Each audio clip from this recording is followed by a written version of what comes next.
माँ के आंसू। राधा बहन का इकलौता बेटा अमेरिका में रहता था। एक दिन राधा बहन का किराएदार कहता है, अरे माँ जी अकेली बैठी रहती हैं, बेटे के पास क्यों नहीं चली जाती? अरे कैसे चली जाऊं, नई नई शादी हुई है, अभी तो थोड़ा बहू के साथ समय बिताएगा, तभी तो दोनों के बीच समझ बढ़ेगी ना। अरे कैसी बात कर रही हैं माँ जी, समझ बढ़ाने के लिए 5 साल काफी होते हैं। 5 साल की शादी को कोई नई शादी नहीं कहता। हाँ वो तो है, आया था पिछले साल उसका फोन, पूछ रहा था कैसी हो, पर अब तो काफी साल हो गए, कोई फोन भी नहीं आता। तभी फोन की बेल बजती है। लो 100 साल की उम्र है, आ गया मेरे मयंक का फोन। अच्छा, कैसे पता कि ये फोन उसी का है? अरे कैसे पता नहीं चलेगा, माँ हूँ मैं। अरे रहने दो माँ जी, 1 साल से जिसका फोन नहीं आएगा वो अब क्या करेगा? होता भी वही है, फोन पर मयंक है। कैसी हो माँ? अरे बेटा, तेरी आवाज सुन ली, अब तो मौत भी क्यों ना आ जाए, बहुत याद आती है बेटा। माँ मैं वो ऑफिस में था। अच्छा माँ, वो रीना बोल रही थी कि तुम अकेली रहती हो इंडिया में, वो ठीक नहीं है। अब बुजुर्ग भी तो हो रही हो, अकेले पकाना खिलाना, वो चाह रही है कि अब तुम यहीं आ जाओ, हम लोग साथ रहते हैं ना। राधा बहन की आंख से पानी गिरने लगता है, वो कुछ नहीं बोल पाती। माँ हेलो, सुन रही हो ना माँ? हाँ बेटा, तेरे साथ रहूंगी, सुबह शाम तुझे देखूंगी, और क्या जीवन में है तेरे पापा के जाने के बाद।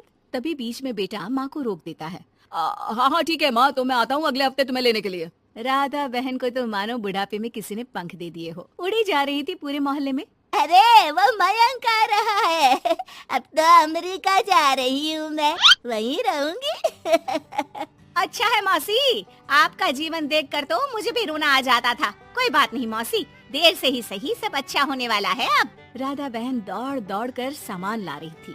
अरे इतना सामान तो 2 साल में भी कभी नहीं खरीदा जो 2 दिन में लिए जा रही हो मौसी।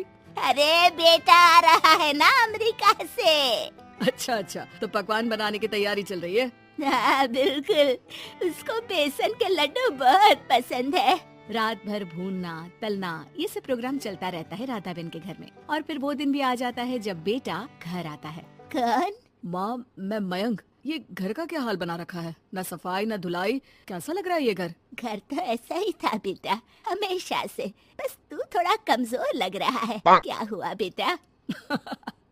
ये कमजोर नहीं फिट होता है माँ। वैसे और बता, क्या हाल है तेरे? बेटे के मुंह से हाल पूछने का अंदाज भले ही फॉर्मेलिटी वाला हो, लेकिन राधा बहन की आंख फिर भर आती है। अरे यार, ये तुम्हारी हर बात पर रोने की आदत न जाने कब जाकर खत्म होगी। सही कहती है रीना तुम्हारे लिए। रीना बहू क्या कहती है मेरे लिए? यही के बस यही एक आदत है तुम्हारी माँ की, इमोशनल ब्लैकमेल। अरे यार, अब इसमें रोने की क्या बात है?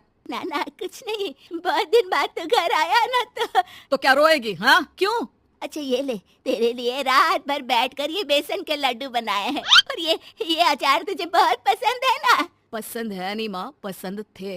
अब तो फिटनेस के लिए ये सारी फालतू चीजें मैं खाता भी नहीं हूँ। ये फालतू चीजें खाकर ही तो तू बड़ा हुआ है बेटा।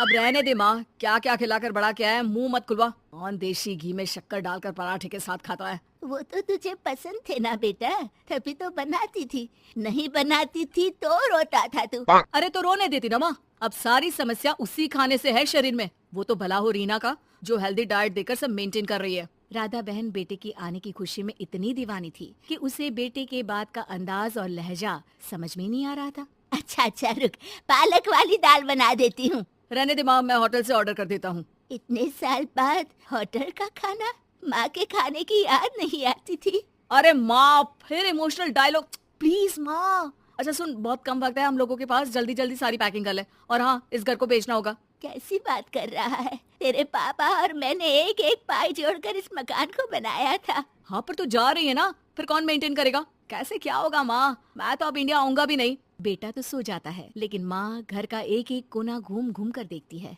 सही बात है, क्यों मोह माया जोड़ रही हूँ मैं इस घर से, आखिर बेटे के साथ रहना ही तो होता है हर माँ बाप को, लेकिन इनकी यादें हर एक कोने में है। खैर, औने पौने दामों में घर को बेच बेटा और माँ एयरपोर्ट के लिए रवाना हो जाते हैं। माँ यहीं बैठ, मैं अभी आया। नहीं नहीं बेटा, मैं साथ रहूंगी, पहली दफा आ रही हूँ ना। अरे माँ, टिकट, बोर्डिंग, सामान, चेक इन, 10 काम है, करके आ रहा हूँ ना। ठीक है, जल्दी आ जाना, यहाँ घबराहट होती रहेगी।